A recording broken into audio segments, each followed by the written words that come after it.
Phone उठाओ, उठाओ जल्दी। शायद उन्होंने उनके फोन ले लिए होंगे। हद है। हम मिलकर उन्हें ढूंढ लेंगे। तुम उस तरफ बैठो। लेकिन तुम ठीक नहीं।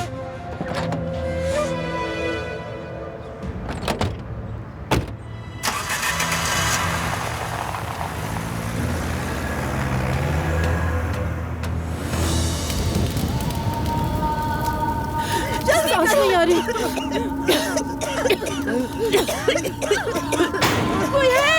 कोई है जो हमारी मदद करे।